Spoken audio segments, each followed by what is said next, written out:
All right. Well, hello, everyone. Welcome to our last event tonight of Brain Binge, our weekend of horror talks and events. We're very excited here to have Sofia Maruci, who's going to do a little something different for us today, which is a workshop with an active Yeah. portion as well. So let's see how that goes. I'm excited. So let me introduce Sofia first. So Sofia Maruci is an actress with a degree in performing arts from the School of Communications and Arts of the University of São Paulo in Brazil, and a master's degree student at the same institution.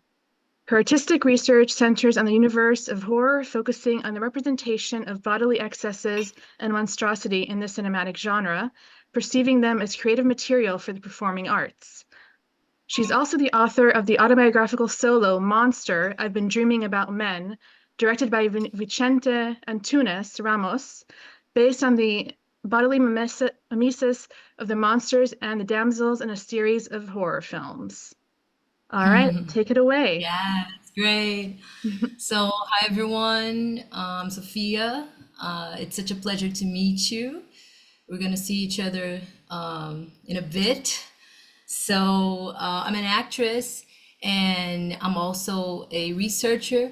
So, I'm really looking forward to sharing with you guys some of the reflections that I've been working on in my master's research, which is also my artistic research as well. And hopefully, these authors that I study can spark some interest in you regarding the horror genre. And so, we're going to have this theoretical presentation first, then, we're going to move on to this practical proposal. I don't know if any of you have had any experiences with, body or dance or theater, but it doesn't matter because it's going to be really easy and smooth. So, don't worry. So we don't have so much time. So this presentation will be really dense. And I'm gonna ask you to write down your notes so that we can talk about them later on after the presentation and the practice. So we're gonna talk about everything, these two parts at the end. Is that okay? Can I have your confirmation via chat?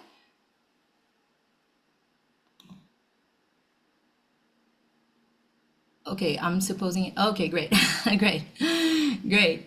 So let us begin.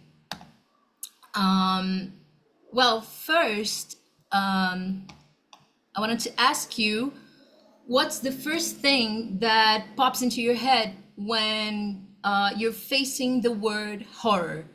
You can send a message on chat or you can open up your microphones as well because I'm going to write down your answers. I want to know what's the first thing that comes into your head when facing this word. Fear, okay. Blood.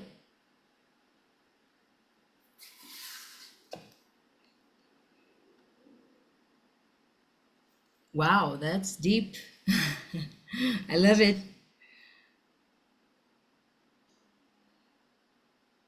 Wow, that's great. One abyss. Whoa.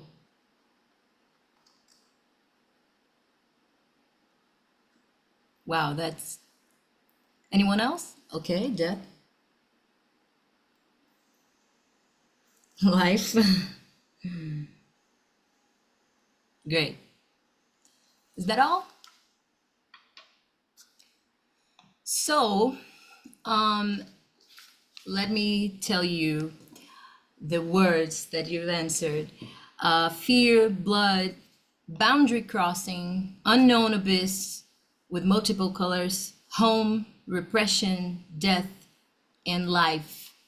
So, not by chance, all of these words are really visceral, and some of them, um, oops, hi, could you, I'm listening someone. Okay, thank you. Thank you so much.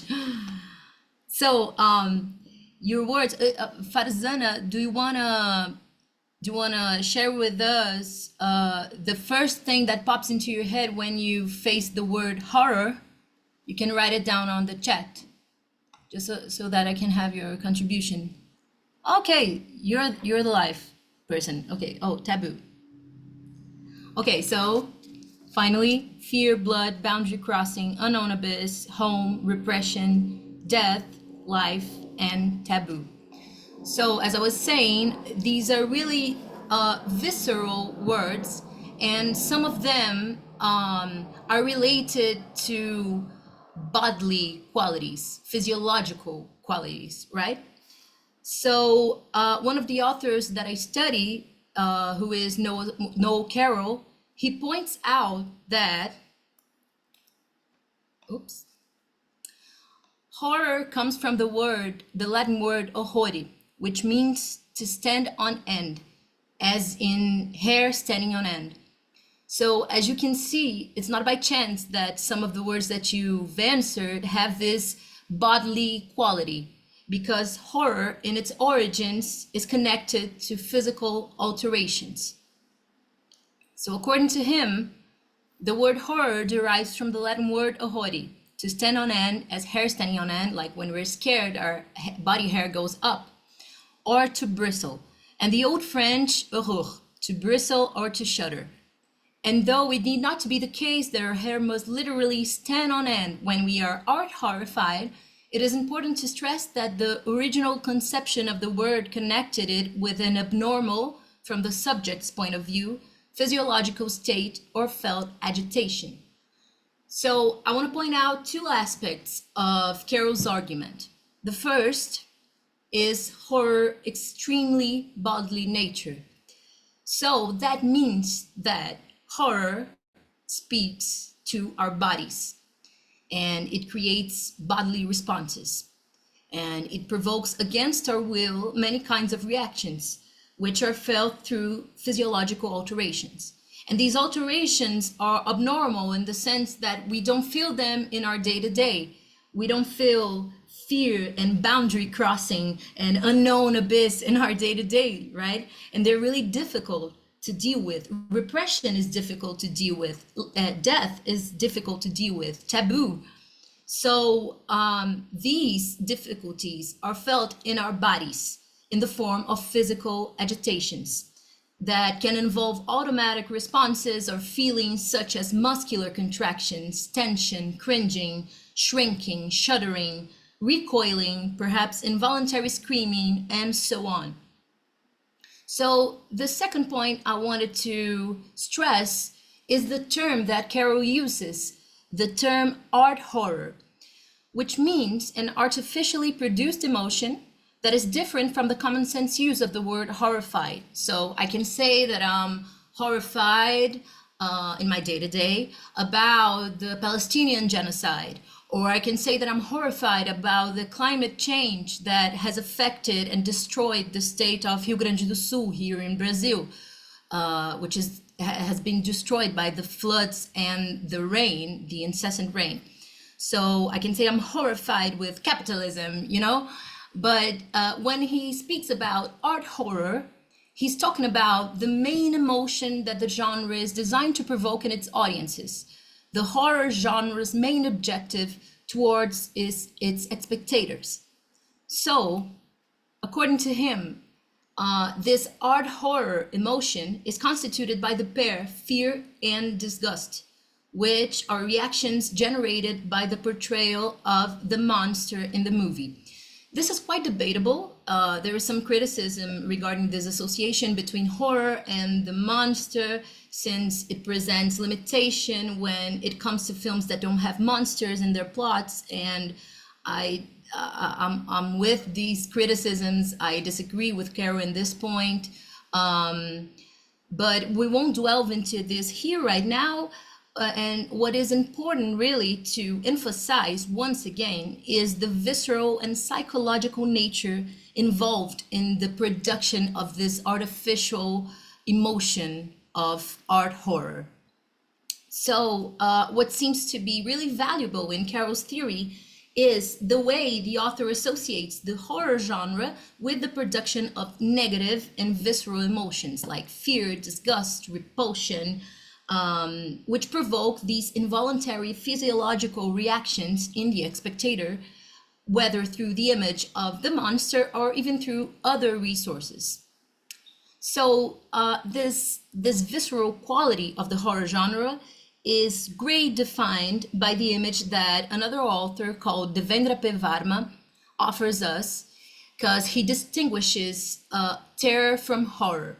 Because here in Brazil, usually we say terror films instead of horror films, but there is a difference between terror and horror. So let's go to him. According to him, to Devendra P. Varma, the difference between terror and horror is the difference between awful apprehension and sickening realization, between the smell of death and stumbling against a corpse. Terror thus creates an intangible atmosphere of spiritual psychic dread, a certain superstitious shudder at the other world. Horror resorts to a cruder presentation of the macabre, by an exact portrayal of the physically horrible and revolting against a far more terrible background of spiritual gloom and despair. Horror appeals to sheer dread and repulsion by brooding upon the gloomy and the sinister, and lacerates the nerves by establishing actual cutaneous contact with the supernatural. So you actually touch death, you actually touch this unknown abyss, the supernatural or whatever. You're not in touch only with the signs of it, but with the thing itself. So the multiple resources used by the directors of horror movies, regardless of what they are, if there's monsters or not, they pursue the same goal of provoking horror in the viewer. And this is precisely the aspect, this horrifying function of horror, that presents itself as the genre's defining trait. So, bodies, bodies, bodies. The body, therefore, takes on a central role in the genre, both on screen through images of physical violence, like in slasher movies, or body deformations in body horror films, or monsters with abnormal bodies, like in monster movies, and the list goes on, as well as off-screen, in the relationship between the images, these physical violent images, and their viewers' bodies. So since we're talking about bodies, let's talk about Linda Williams' concept of bodily excesses. So this author groups together the cinematic genres of horror, melodrama, and pornography, and classifies them as what she calls body genres.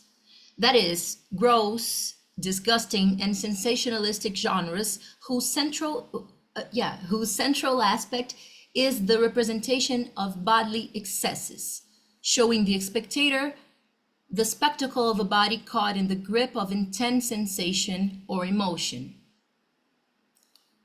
So the spectator witnesses on screen a body that is beside itself, which means that it's a body that is overwhelmed by an incredible and uncontrollable ecstasy of fear in the case of horror, sadness in melodrama, or sexual pleasure in pornography. This is quite debatable. Pornography studies have advanced a lot. This essay that Linda Williams wrote is from 1991, but anyway, we're just catching a glimpse of her theory in the time that she has written it, okay? So this incredible ecstasy that overwhelms this body beside itself finds its visual expression in the form of uncontrollable convulsions or spasms, like screams of fear, sobs of agony, and moans of sexual arousal, and the body fluids. So blood, tears, or sexual fluids. Like this, for me, is the perfect example of a body beside itself. This is Anna from Andrzej Zulawski's Possession.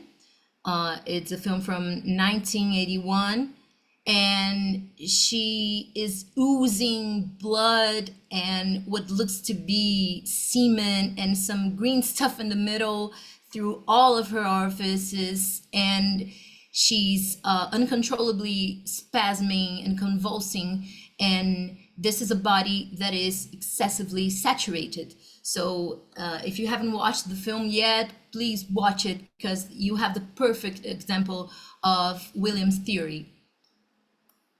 So she also argues that, in general, this body beside itself is usually represented as a female body, continuing a trend which originated in the 18th century with Marquis de Sade and the Gothic romance of using women's bodies as both the moved and the moving, which means that the body is the moved element in the representation and at the same time the one that moves its spectator. So the image of this excessive body speaks to the spectator's body, which finds himself caught in a kind of involuntary emotional mimicry. Again, bodies, bodies, bodies. The body takes on a central role in horror genre, and then he reveals itself as an effective emotional vehicle and plays this great role in horror images. So great, now that we have outlined our approach to horror based on this physiological quality and its portrayal of bodily excesses, let's take a closer look at the monster, okay? So here are some monsters for your appreciation. Here we have Werner Herzog's Nosferatu, Frankenstein from 1910, Frankenstein here, two other monsters from Monstrum Historia, which is a book from 1642, and this is the possession monster, the one that Anna from the image I showed you has sexual relations with. So Luis Nazário, which is he's a Brazilian author, he defines the monster immediately, and he immediately brings us face to face with the monster's condition as the other. So let's see what he has to say. The monster is defined in the first place in opposition to humanity. He is its mortal enemy, the one against whom it can only react by extermination. Jonatas Ferreira and Cynthia Hamlin also establish the monster is an encounter with the other, with something not easily appropriated by the civilizing gaze. So rather than simply deprived of humanity, the monster embodies its vigorous opposition, gathering within itself everything that threatens to annihilate humanity. So no wonder that it's inconceivable for humans to coexist with the monstrous creature, since the monster is ontologically opposed to humanity, so that its mere presence has the potential to jeopardize it. And by humanity and civilization, we mean the ideals of humanity and civilization, what is defined as humanity and civilization, right? These concepts are rooted in the basis of the binary Western logic, right? So just so you know. So therefore, the death of the monster is always the apotheosis of civilization. So the triumph of civilization over this uncontrollable nature that the monster embodies requires his extermination. So within the framework of the American horror cinema in the 1960s and the 1970s, another author called Robin Wood places the figure of the monster in the context of the return of the repressed. So he draws a distinction between basic repression and surplus repression. So he considers the basic repression a universal, necessary, and inescapable condition of humanity, which makes possible our life in society, and the second one, a culturally specific process in which individuals are conditioned from early childhood to take on predetermined roles within that specific culture.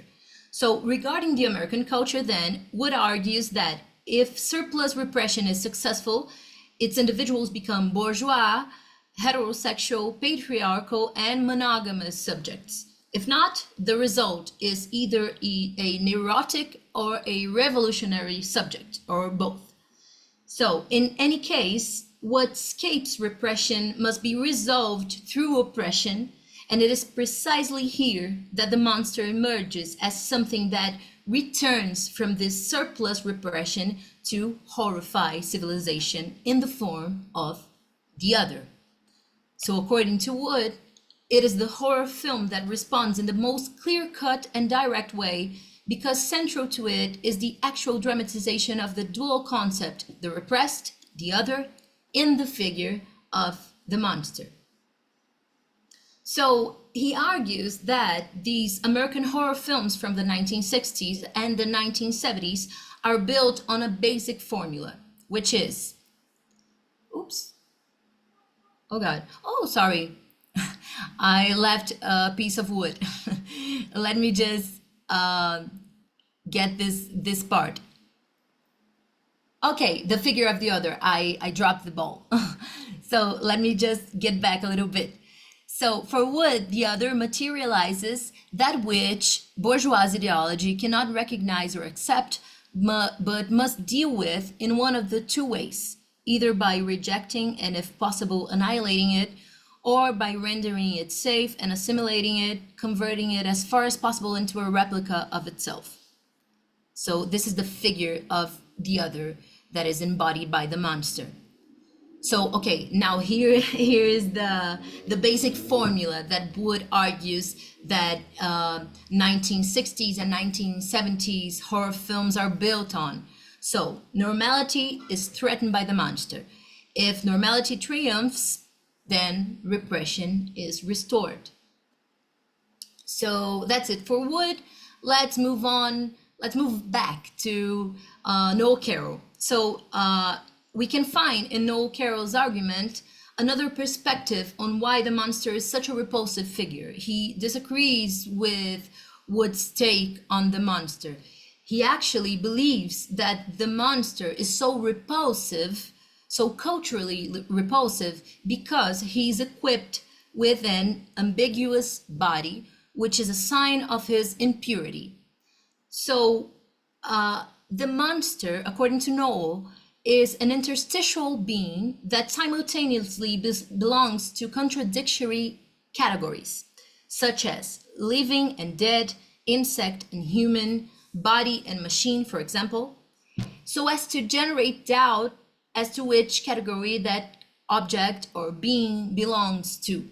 So some examples given by Carroll of how monsters are impure beings are the werewolf. So the werewolf is a man and a wolf at the same time. He's not completely man, he's not completely wolf, he's both.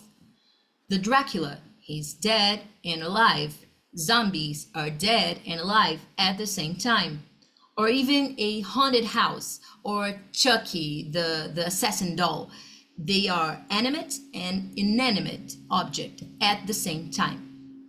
So, although we can use certain framings to classify the monster, like, oh, the monster is the opposition of humanity, okay, but he always seems to manage to subvert these framings, which may also explain our attraction and fascination towards him, in addition to the repulsion that it provokes.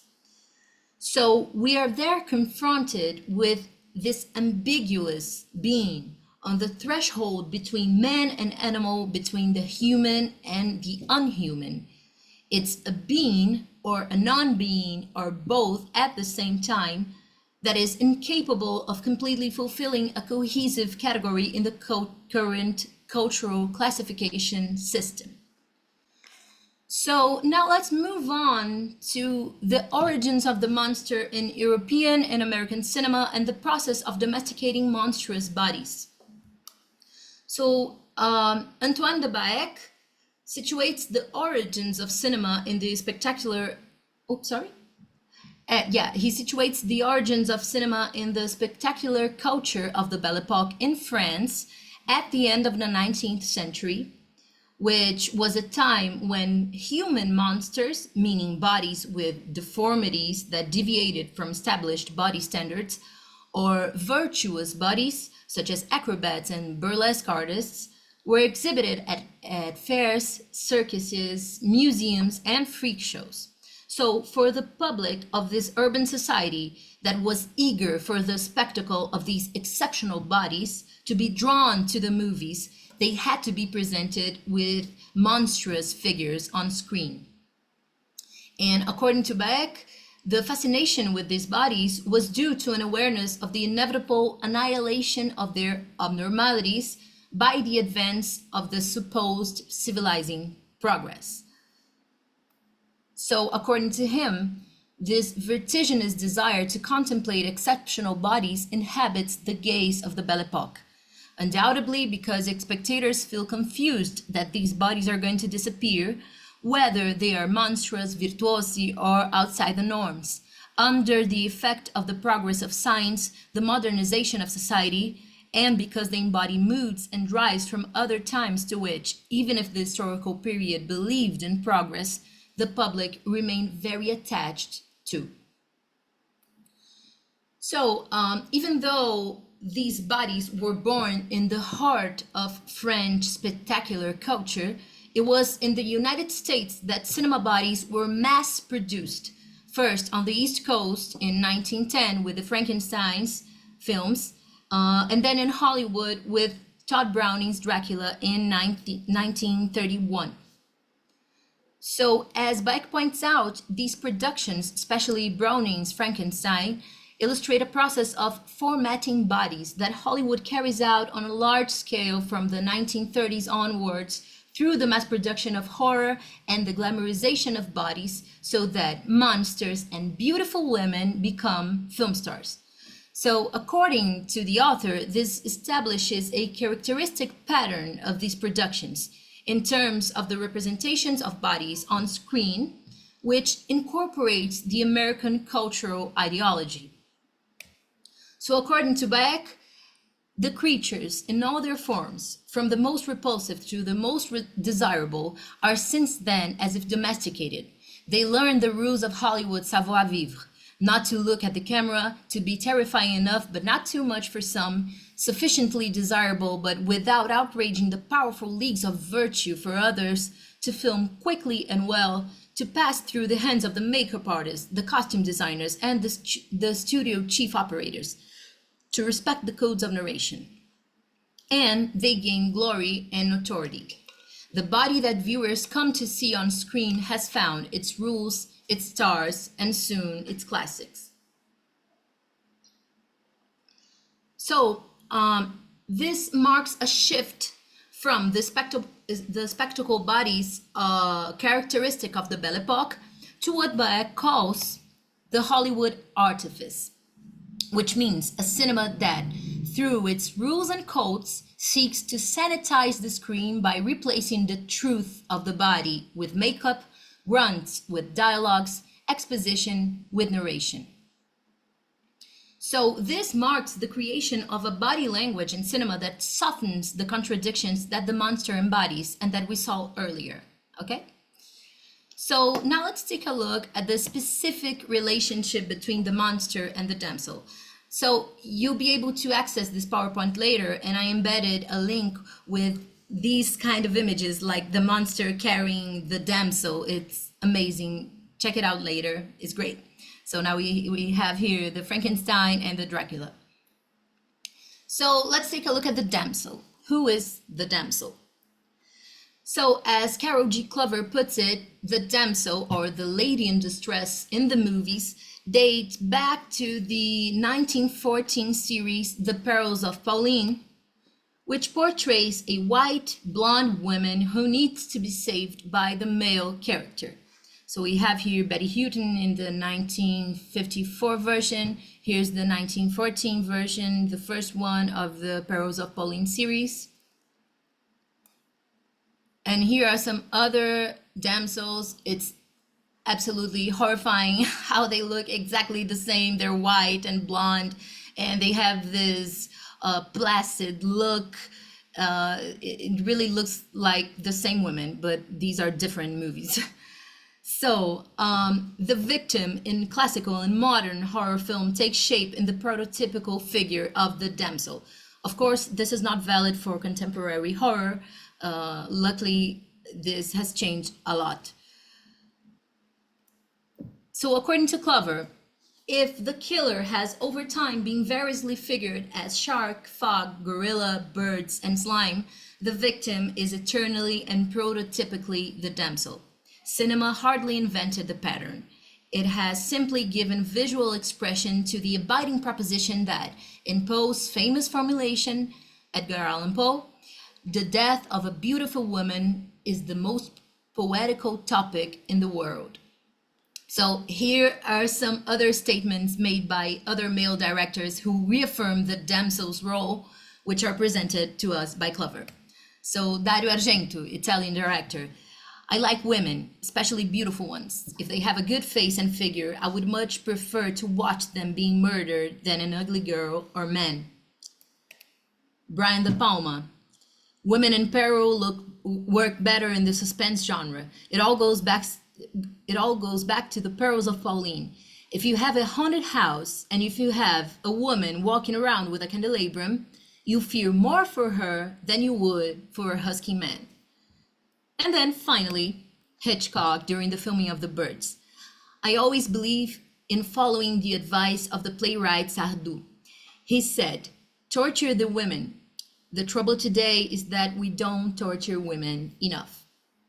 So Clover concludes that what the directors do not say but show is that Pauline is at her very most effective in a state of undress, borne down upon by a blatantly phallic murderer, even gurgling orgasmically as she dies.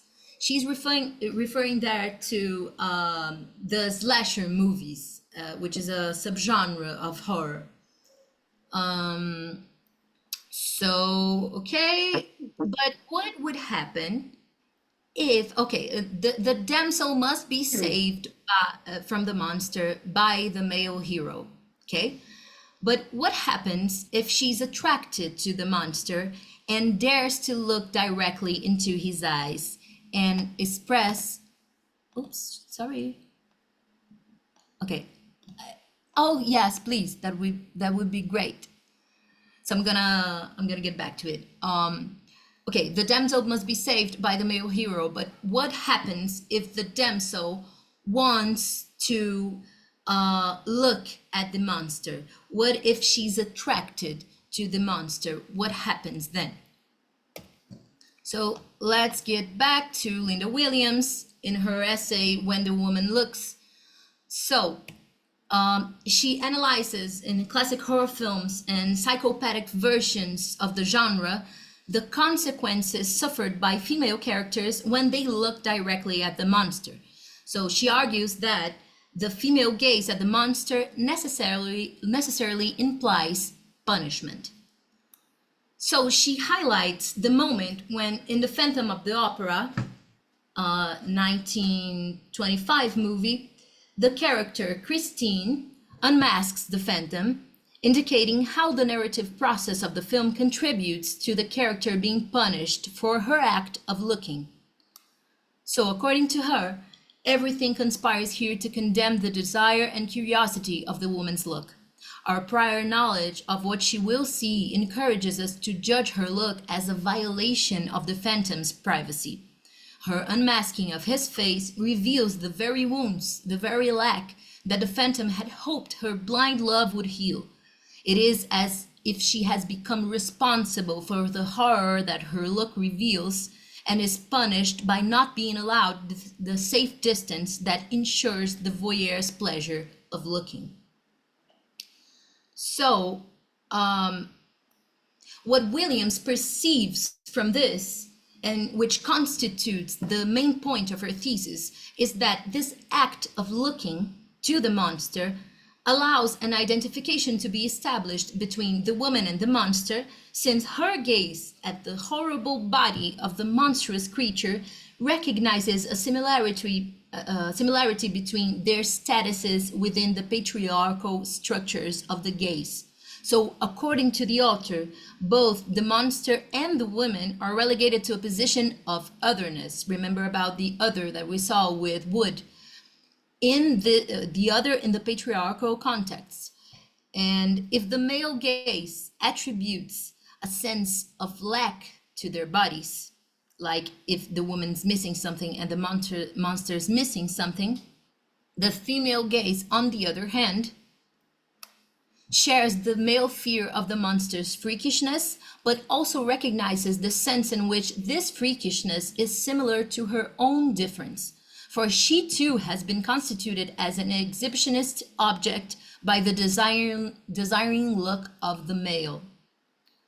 So, therefore, through this identification between women and monster, Williams sees the emergence of a threatening power in relation to male phallic sexuality, since the monster represents a different type of sexuality, which is not based on a binary and heteronormative logic. So according to Williams, there is a sense in which the woman's look at the monster is more than simply a punishment for looking, or a narcissistic fascination with the distortion of her own image in the mirror that patriarchy holds up to her. It is also a recognition of their similar status as potent threats to a vulnerable male power. This would help explain the often vindictive destruction of the monster in the horror film, and the fact that this destruction generates the frequent sympathy of the women characters, who seem to sense the extent to which the monster's death is an exorcism of the power of their own sexuality. It also helps to explain the conventional weakness of the male heroes of so many horror films, like David Manners in Dracula or Colin Cave in Frankenstein, and the extreme excitement and surplus danger when the monster and the woman get together. So with this analysis, Williams concludes that classic horror films allow female desire to be expressed and the female character's autonomous act of looking to be realized, only to demonstrate through punishment how monstrous this desire is, which stresses even more the power of this act of looking at the monster. So these are the references I used with you guys. You can access them later if you access the PowerPoint. I uploaded. Okay, I'm gonna send you the link briefly with. Oops, sorry. These references. I tried to find all of them in English, so you'll soon be able to access them. And so with this presentation, I wanted you to reflect on this. What can these horrible bodies tell us? And what would it be like if we incorporated their excessive corporalities in our own bodies? Just let's think about it. Leave it in the back of your mind, okay? Okay, now here are the materials. And now let's go to our practical proposal. I hope you guys are alive. I talked a lot in here.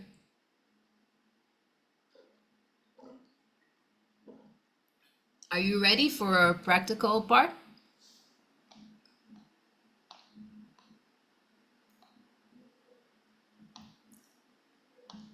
Yes.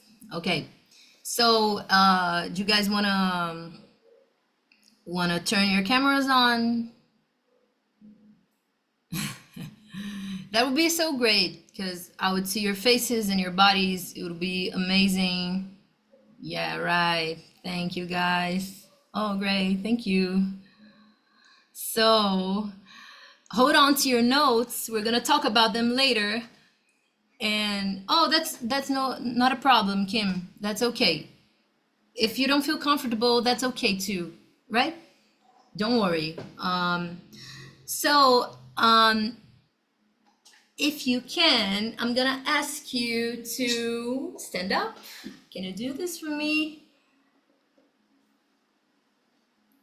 And I'm gonna ask you to clear out some space. It doesn't have to be so much because it's only for you to be, comfortable with some movements, But don't worry, it will be fine. Good. Let me hang on a second. Okay, so I want you guys to stand up, the ones who can. I see if you're in your car, there's no problem. You can do this sitting, that's okay. Okay, so I want you guys to stand on your feet and close your eyes. You can leave your hands along your body. Yeah, that's great.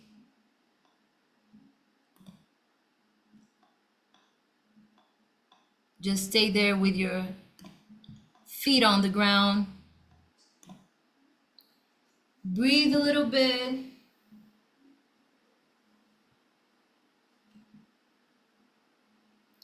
Listen to your heart beatings. Take a deep breath. Now feel your feet on the ground. How does it feel like? What's the ground's temperature, its textures?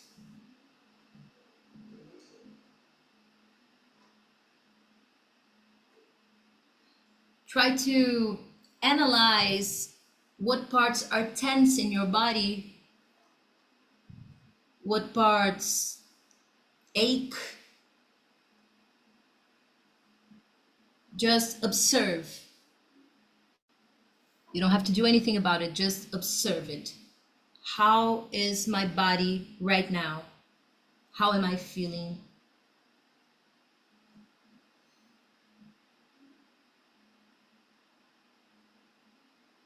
And stay there. Now put your attention in your feet and imagine that there are roots that come off of your feet. And these roots ground you to the earth. These roots come off of your feet and they go on and on and on for miles and miles and miles, as if you were a tree. Feel the roots pulling you to the ground.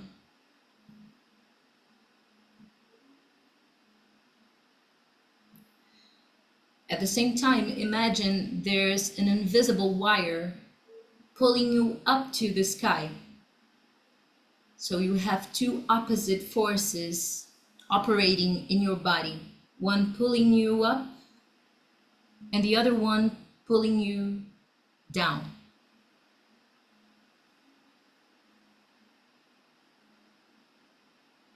You don't have to move, just picture these images and see if they make a difference in your body.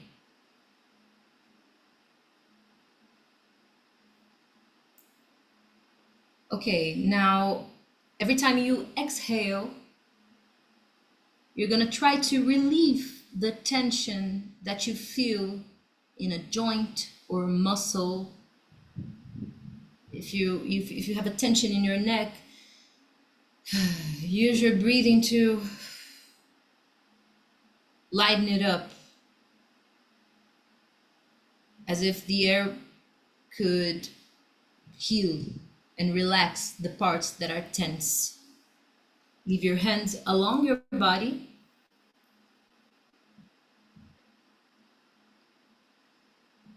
Keep your eyes closed, okay? Every time I exhale, I relax a part that is tense. You can flex your knees if it helps you. You can flex them a little bit, give them some air. Now, with your eyes closed, put your attention in your toes. We're gonna work with our joints. So you're standing up with these roots on the ground, and you're gonna start moving really, really smoothly your toes, paying attention to its joints, as if you wanted to lubricate them with some oil. You want to wake your toes up. Only your toes. Don't move any other body part, only your toes. Explore them on the ground.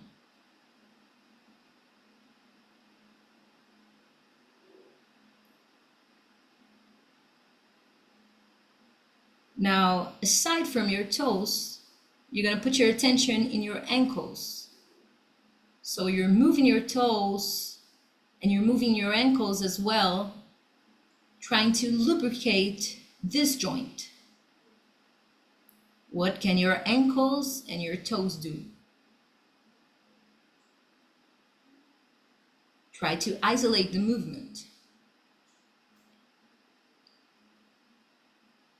Toes, ankles, from one side to the other, back and forth, rotation. Now let's put our knees on the game. So toes, ankles, knees. What can these three joints do?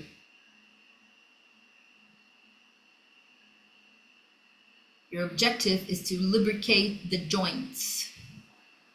They're rusty, and you're oiling them down by moving them. We have these three joints operating now.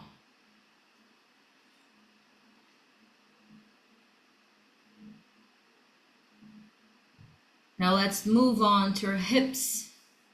Now we have toes, ankles, knees, and hips.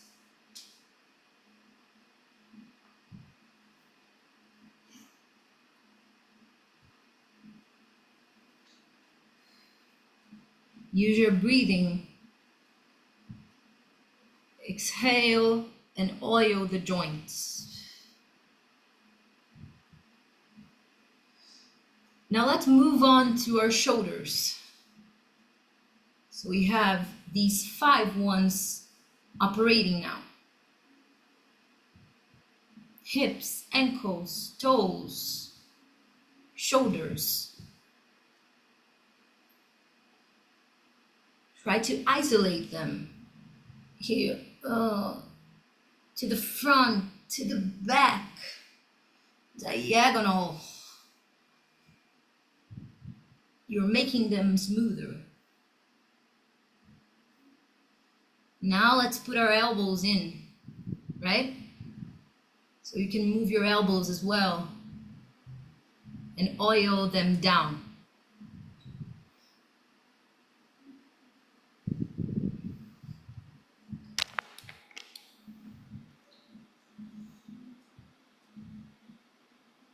And now let's put our head, our neck in the game. The neck is a really tough tension point, so you can do it gently. And also your fingertips, your wrists, your fingertips. Now we're moving all of our joints at the same time. Don't forget your toes, your ankles. If you're sitting in the car, that's okay, you can do it sitting. Oh.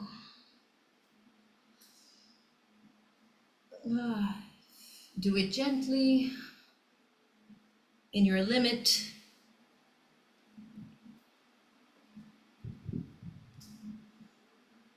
Okay, now gradually you can tone it down.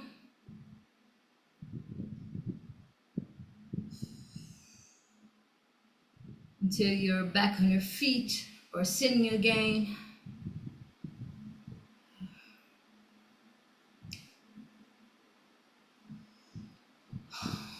And when you feel comfortable, you finally stop and open your eyes.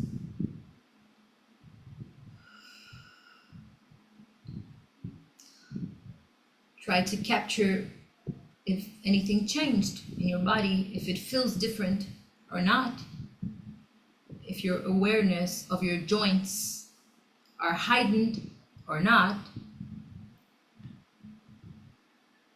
Okay.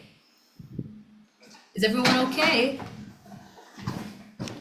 Good. Okay. So now, you guys, I'm gonna ask you, we're gonna go to our little game here. So I'm gonna send you guys a link. Just a second. Here.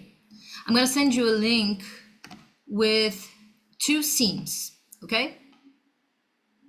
Oh God, where is it? Okay, here. So in this link, you're gonna click on the folder scenes, and there are 2 scenes. There's the Werner Herzog Nosferatu and the King Kong, the 1931 King Kong. One of them is a scene focusing on the damsel, and the other one is a scene focusing on the monster. So what am I gonna ask you guys to do? I'm gonna ask you to watch these scenes and focus on the bodies of the characters in each scene, the damsel and the monster. And you guys are gonna observe them as if you wanted to memorize everything their bodies are doing. You can watch them as many times as necessary. So think of it as if the characters in the scene were dancing. Don't watch it as movie scenes. Watch it as dance scenes, okay? As if they were doing a choreography. So how would you observe someone dancing that you want to imitate as accurately as possible? So I'm gonna ask you to pay attention to the gestures and the different qualities of their movements. And you're gonna ask yourself, which body joints move the most and which ones remain still?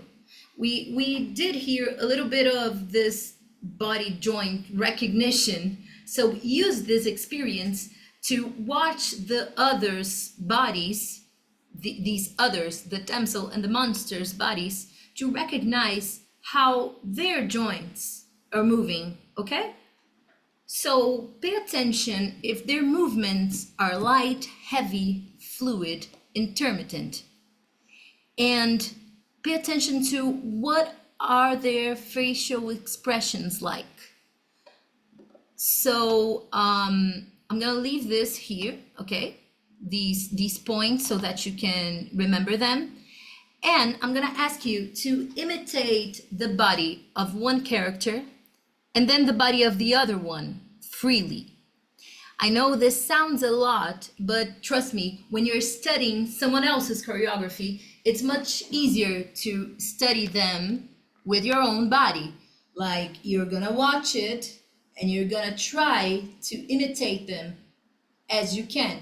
It's a free study, okay? Don't, it's not your choreography yet, but it's a way that you can study their movements with your movements. You can let your cameras off if you're more comfortable. There's no problem at all. If you like, please leave it on. It will be great so that I can guide you better. So you're gonna have 10 minutes for this part, and I want you to try to capture the gestures of this other with your own body, Okay? So you have 10 minutes to watch the scenes as many times as possible to, okay, so I'm watching here and I'm trying to do what she's doing. So she stands up like this. It's a free study. Okay, I don't know if you have an experience with that, but if not, that's okay too. Just let your body go with the flow and think about your joints. Okay, don't forget your joints. So I'm gonna give you 10 minutes and off you go. Does anyone have a problem with the link? Is that okay? If you have something, some issue, you can let me know, okay? So I'm gonna let you guys work.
Oh, just a reminder, you guys, the Nosferatu scene, he falls on the ground.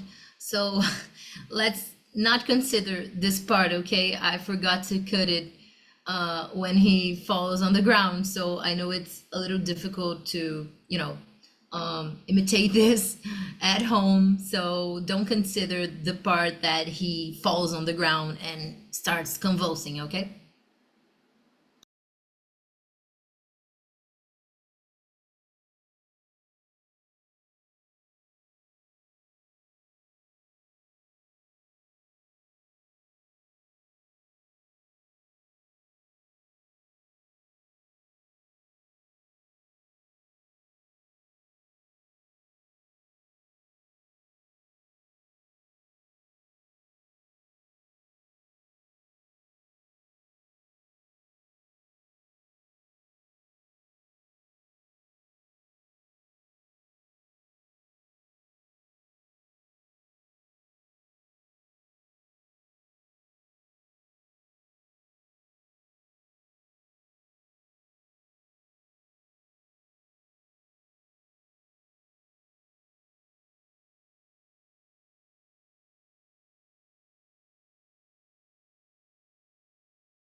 Okay, everyone.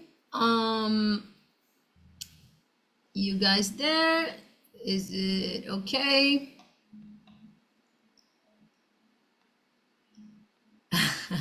Don't worry, Landa. That's not a problem. So, have you guys watched it? Okay. So now what I'm gonna ask you to do is I'm gonna ask you to create a short script, a short choreographic script for each of these scenes, and establish images to help you to help guide you through this choreography. So remember, these are not movie scenes, these are choreographic scenes. Okay, so I'm gonna ask you to create this short script, creating some images that are gonna help you, and I want you to give these images names, and then you're gonna train this choreography, one for each character, until you feel you can imitate them without looking at the script. So you can then forget this original scene, the original scenes, since there's no need to keep looking. And I want you to establish clearly the moment that you're doing the damsel and the moment that you're doing the monster. So I'll give you an example of short choreographic script. So for example, the damsel in King Kong.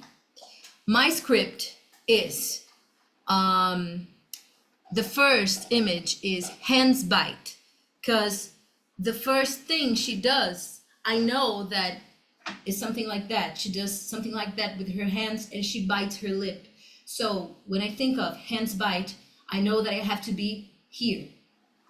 Okay, so the second image that I named is higher. So when I think about higher, I know that she's looking up even higher than what she was looking earlier.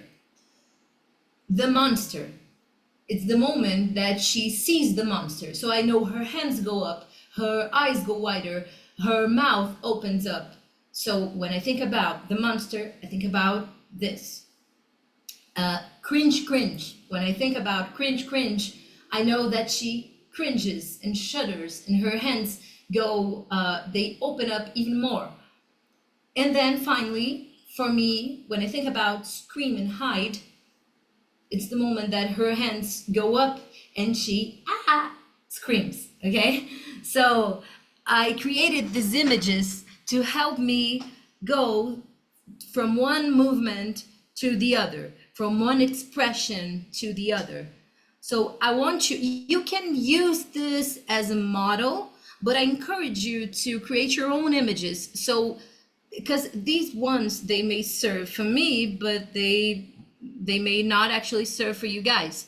So make your own associations, and you can come up with like 5 or 6 images there for you to help you through this mimesis process, this dance process, since these scenes are not movie scenes anymore. They're choreographic dance scenes. Let's think about them like this, okay?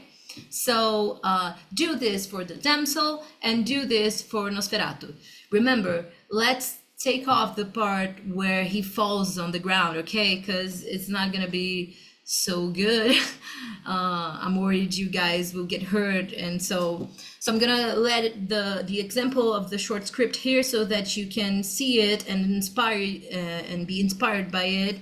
I'm gonna give you 10 minutes to create this short script. Don't think too much. Just, this looks like whatever, a horse, because I know that she's gonna do like this, just go with the flow, have fun, and don't think too much. You're gonna have 10 minutes for the script and for training the script, okay? So I want you to use the script to then be freed from the script. So you have these 10 minutes to do these 2 tasks. Create the script, train the script till you don't need it anymore. Fine? Okay? Any questions? Okay, so you go.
You guys, you have 5 minutes left, okay? So if you haven't came up with your script, the time is now, because you have to practice it and then forget about it, okay?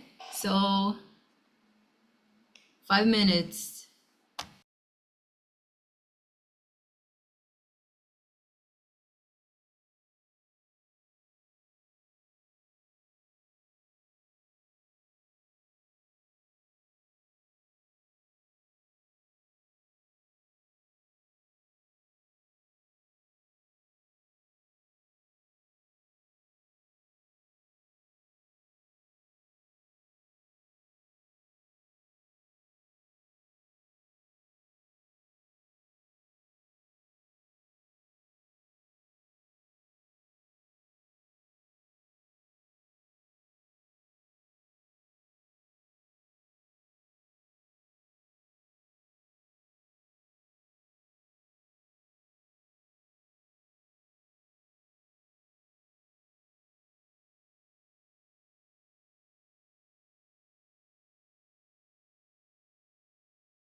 One minute, you guys.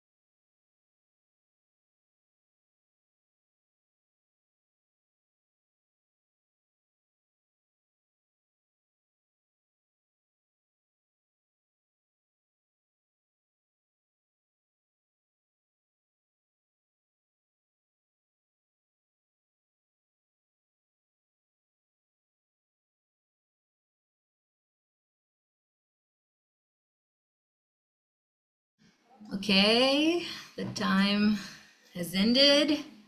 Now we're gonna play with these choreographic monster damsel scenes, okay?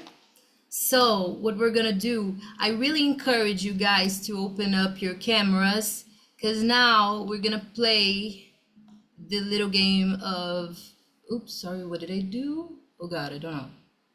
Hang on. Damn.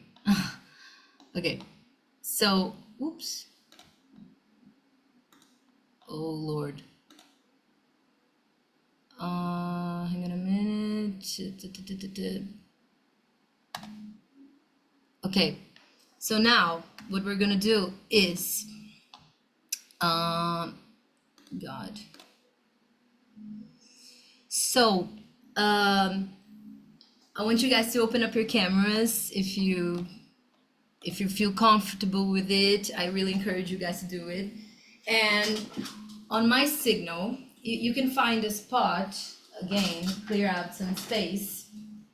And since you guys have memorized your choreographic bits, I want you to play with switching between these figures, okay? So on my signal, I'm gonna say switch, and you're gonna switch from the damsel to the monster. So we're gonna start with the monster. So when I say switch, you switch from the monster to the damsel and vice versa, from one to the other. So you don't always have to start from the beginning of the script of the scene, okay? You can start from the point you remember the most. So let's say we're beginning with the damsel, and I say switch, and the first thing that pops into your head is Nosferatu's pose when he's like this already. You can go to this pose. You don't have to like go to the beginning of the scene, okay? So you can jump from one point to another as you like.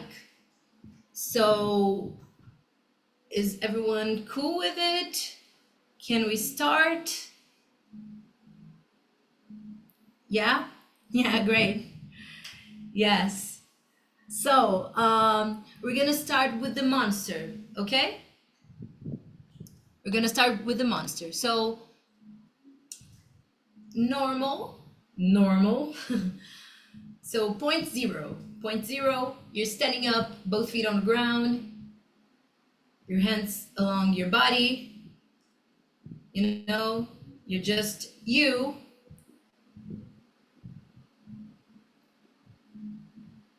We're gonna start now with monster. Go.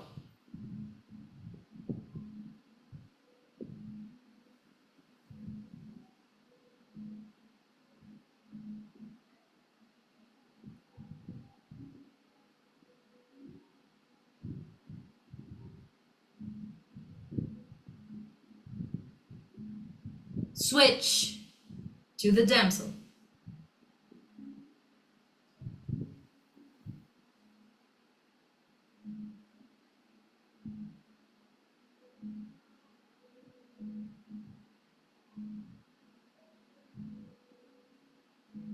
Switch, monster.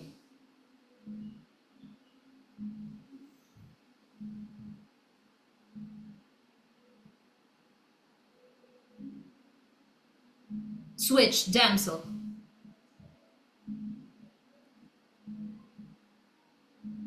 Switch, monster. Switch, damsel. Switch, monster. Switch, damsel. Switch, monster. Switch. Switch. Switch. Okay. Okay. Now, on my signal, we're gonna mix the figures, okay? So when I say mix, you're gonna play we're gonna play of incorporating the element of one figure in the other, okay? So, for example, if I'm the damsel and I hear mix, I can incorporate the monster's arm or the monster's spine or the monster's face while still on the damsel, right? So if I'm here, I'm N right here, and I hear mix, I can, use my face, or I can use Nosferatu's arm, right? So it sounds like a mind fuck, and it is, because you're mixing two figures that are completely opposite with one another. So we're gonna have these commands: monster, damsel, and mix. Monster, damsel, and mix. So if I'm the damsel and I hear mix, I put the face of the monster, and then if I say monster, you go then to the full Nosferatu. Or if you're here with the damsel and the monster and you hear damsel, then you go back to the damsel. Okay? So it's gonna be a little hard at the beginning, but it's supposed to mindfuck you guys. It's okay.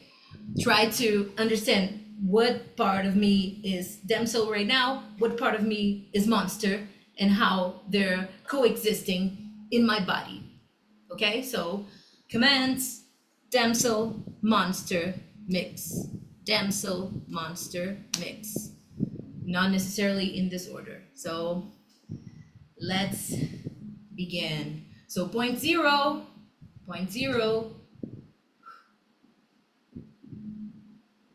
damsel.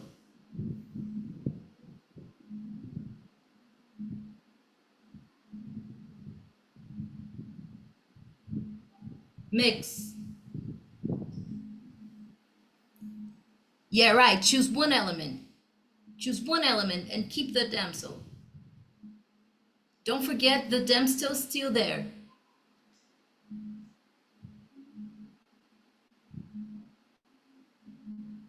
Monster.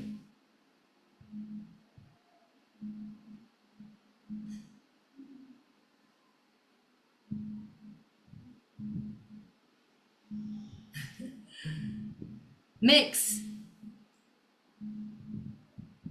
Yeah, put your damsel in the monster. Put your damsel in the monster.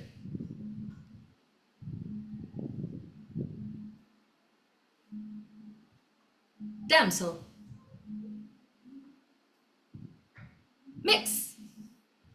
Choose another part, a part you haven't used of the monster.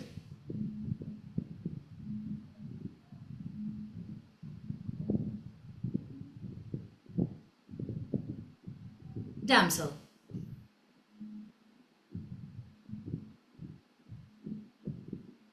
Mix. The monster's coming out. Try another path.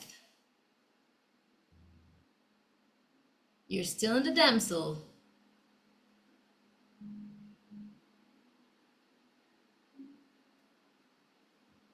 Monster.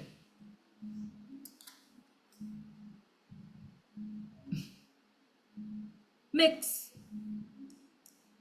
Put your damsel.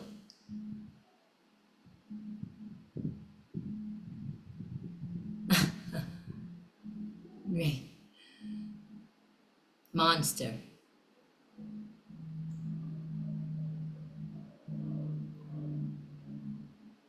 Mix.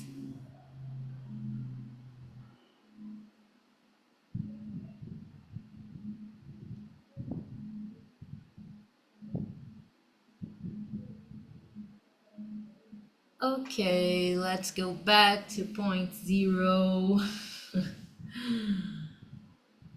And close your eyes. Close your eyes, breathe. Let your body tell you its impressions. Try to feel the changes in your body.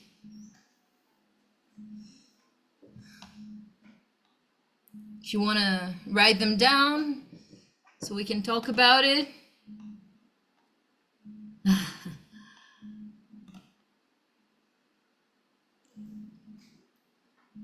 So let's talk about our impressions. I haven't heard your voice. I really want to hear you about, we've been through this theoretical part, but also this practical one. So I believe there are a lot of things that we can talk about in these last 10 minutes. So I wanted to get to know you a little bit better.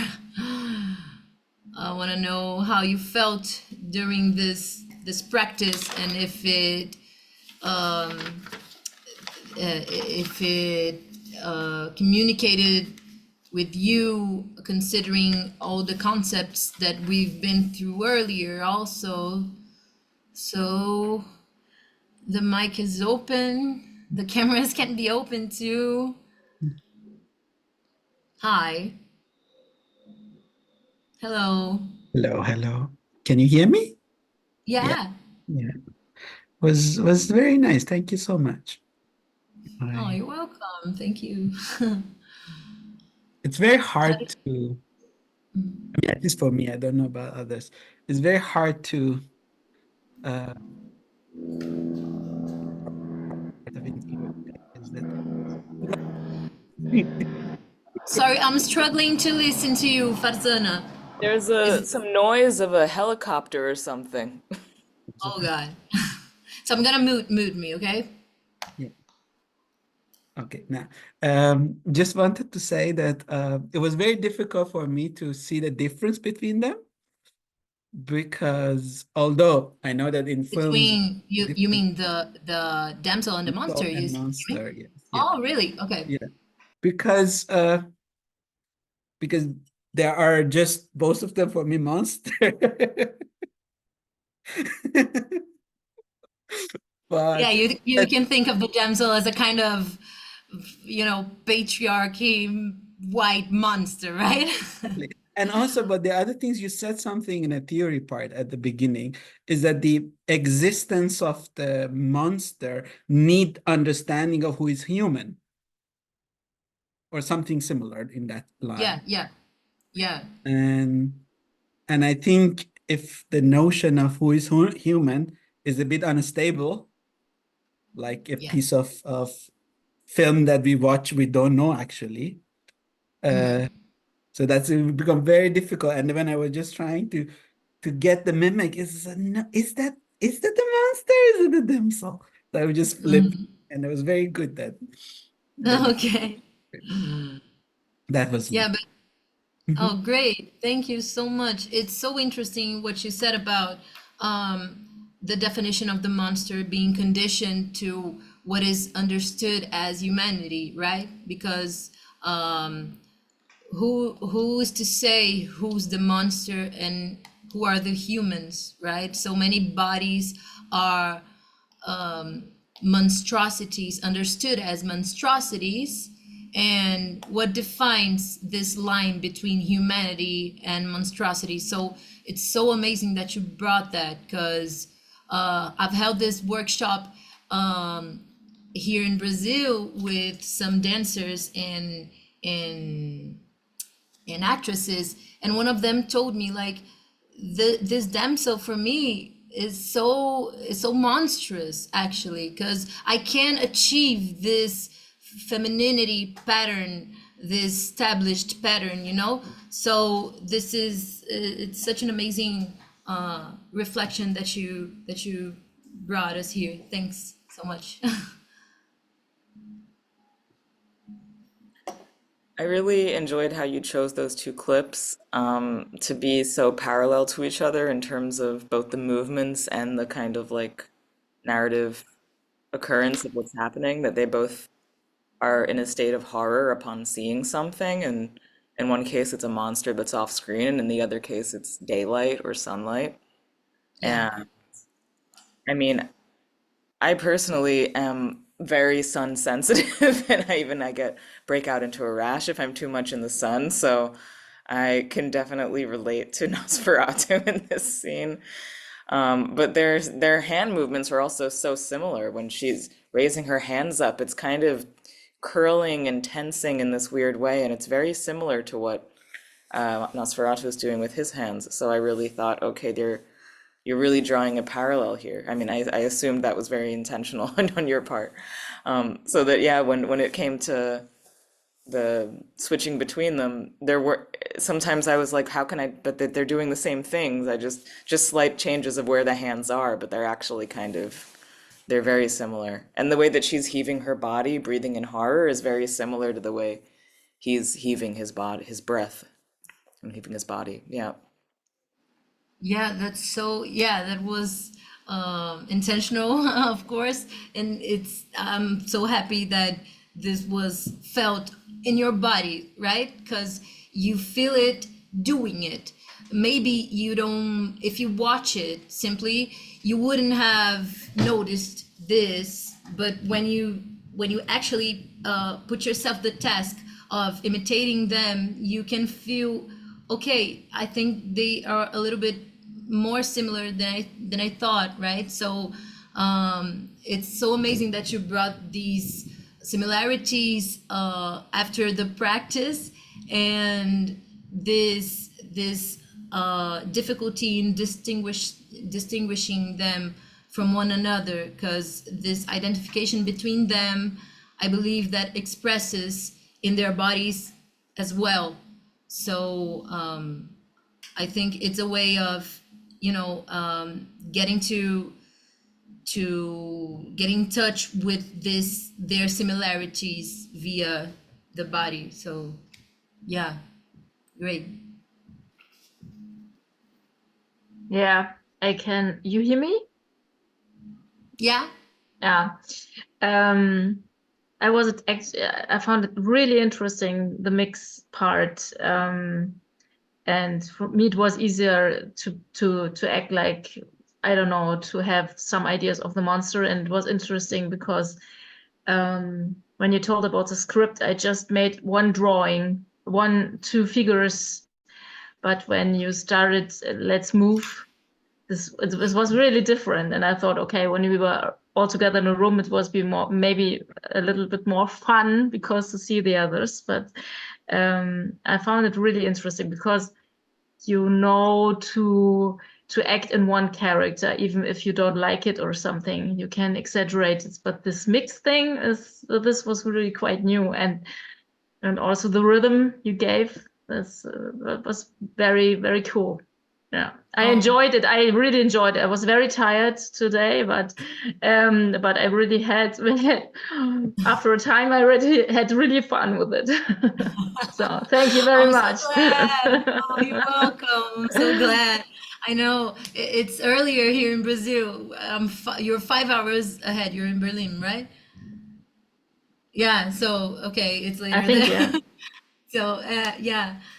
So what you said about this mix thing, because in my artistic research, I work a lot with this procedure.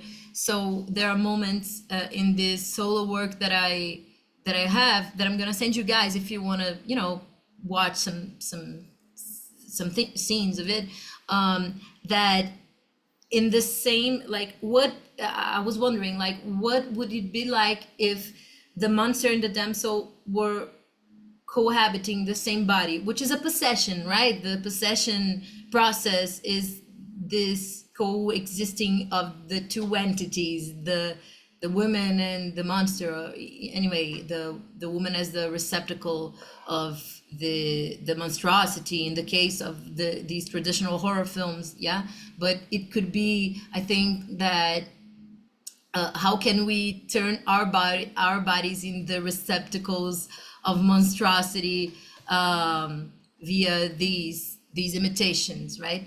So I'm really happy to hear that you feel you had fun with this part, because this is so hard for me, especially the mixed part is always such a pickle. Like, how can I, you know, keep the body of the monster with the element of the damsel? It's so it's challenging for me. So I'm happy to hear that it was something that created, you know, this fun moment for you. and this makes me really, really glad.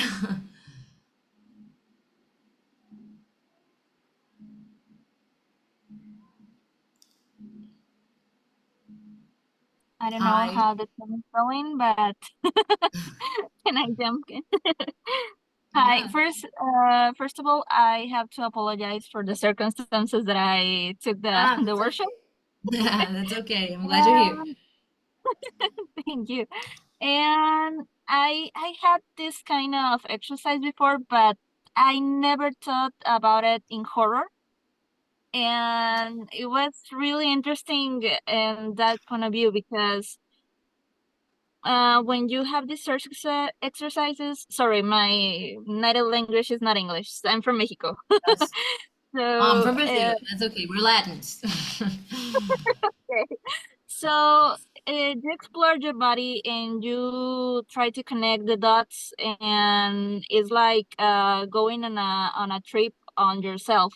And when you mix this with the damsel in distress or the monster, it's another level. It's really interesting, that part, because it's like of course it's more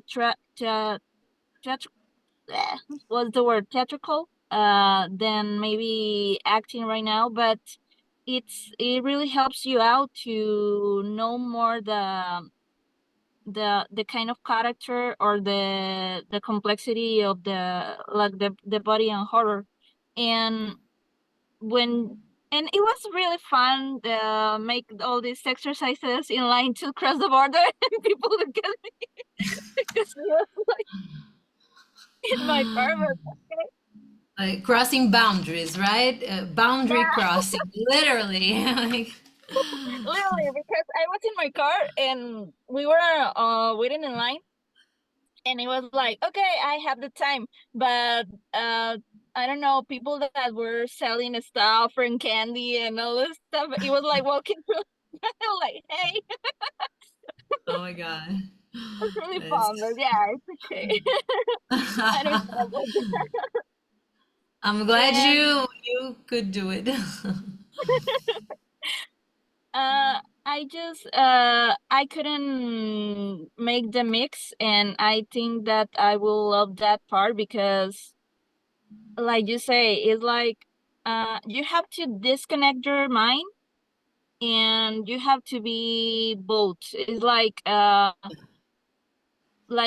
you have to reset yourself, forget about all about you, and then enter into this character, and then this character has to separate from itself and then enter the other character. So it's I think it takes time to do this, but I really like the idea, and I would like to know more about it now because it never crossed my mind about it. Thank you so much. Oh, thank you. Thank you. Yeah, this, as I was saying, this mixed part is really fucked up because you have to actually believe that your body can, you know, separate itself from these, separate images within itself. Like I can be all of those things at the same time. So it's really, I think it's really challenging, even though there are similarities between them. Like it feels so weird to, you know, divide yourself into these entities. So yeah, it takes time, but it's nice to, you know, challenge yourself, right, to do these kind of things. And horror body takes on such a central role that it seems to me a strategic approach to get closer to horror via the body. So yeah. Yeah, I Well, now, really think so too. And I also thought there's actually so much similarity between being horrified and horrifying in a sense. It's both, like both are these they involve a physical performance of like Yeah, absolutely. You bolt mean and horrify the other. yeah, and being Yeah. horrified and being horrifying. Yeah, that's interesting. Actually, I have How a did you question feel about. it? Sorry to interrupt. I have a No, question no. about it. Uh, Okay. I was thinking maybe it was really literally, but she was like protecting herself, and always her movements it was like to outside, and and it was like fighting with something. But when it was about Nosferatu, it was always internal movements. It has to do with the horrifying and the horrified. No, it's uh simpler than that because Nosferatu, the sun is coming up, right? So he dies when the sun comes up. So he's protecting himself from the sun. And she is acting this scene from King Kong. She's receiving instructions from a film director of how to act horrified. So she's protecting herself from an hypothetical monster that, okay, we're gonna find out that actually exists when they get to the island where King Kong lives. So that's, I believe that's because of the circumstances of each scene, right? One, he's protecting himself from the sun, and the other, he's trying to not to be in contact with the sun, and the other one, she's, acting horrified. So, oh, Sarah, I wanted to know, how did it feel? I mean, this similarity between being horrified and horrifying. How did you feel? You're talking Oh, about that. yeah, I mean, I think in both clips they were horrified, right? He's horrified by Yeah. the sun. She's horrified by a hypothetical monster. It would have been interesting to see a scene in which he's doing the horrifying to someone else. Oh, yeah, yeah, yeah. How are their body, and then comparing the body language of the damsel in that scene to his body language, whether it's intentional or not, doing the horrifying. Like, I'm not sure if that would have changed Yeah, things. Because I think in I general, believe as so. his, like, I think it's those are the mannerisms that that character has. Um, but yeah, maybe different speed to it or something. I'm not sure. Yeah, I yeah. realize I haven't actually seen that version of Nosferatu, the one from Werner Herzog, and now I'm gonna watch it immediately after this. Yeah, it's Yeah. great. It's so great. Yeah, but I'm gonna keep that in mind because the paces were really similar, and maybe if the contrast between the scenes is yeah, watch the Herzog versions. Yeah, I it's will. amazing. Maybe if this contrast is more defined, I don't know how it would change.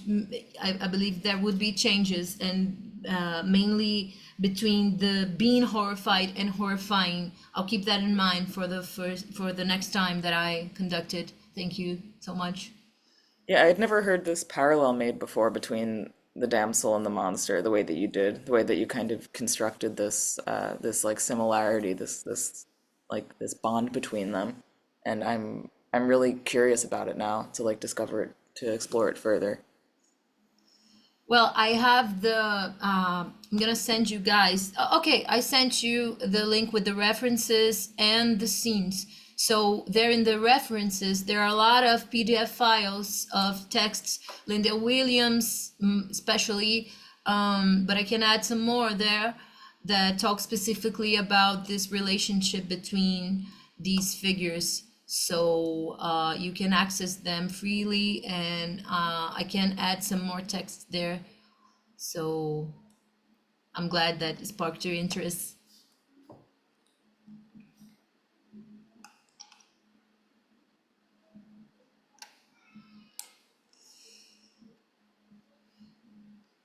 Hi again. This is, I mean, great just to see as a observer of all this. Thank you so much for this and also for providing the references. That's really great that you did that for us. Of So yeah, it's on course. Google Drive, everyone, if yeah, you see it. Um, Great. Well, if nothing else is popping up here, this might be it for now. I just want to make sure that everyone's okay with us posting this on YouTube after some of you acted out wonderfully. So I just Yeah, it was so good. Yeah, so thank you again, Sophia, and everyone for participating. And that's it for day one of Brain Binge. Coming up tomorrow starting tomorrow again at 4 p.m. with the boarding school horror, and then we move on to From Teen to Death, talk about that, and then our cannibalism panel. So that's all still available to register for if you feel like it. All free, of course. And yes. Sarah, is there anything else you want to add? Just that if you're in Berlin or you feel like traveling to Berlin, then we have our in-person festival March 5th to 9th next year. Oh, great. Yes, and there will be more talks and workshops and features and shorts. It's May, March. March 5th to 9th. March. Yes. And March. if you're far away, you can still watch some of the short films on Vimeo on demand. Oh, great. I know it's a long ways away, but I guess you're all following us by now on social media, so you'll hear about it when the date gets closer. Great. Oh, guys, thank you so much for this opportunity. You guys were great, everyone. I mean, it's really something for me to be here. I'm really glad, really. Thank you so you. much. Thank you again. All right. Have a good night, everyone. Bye. Bye, everyone.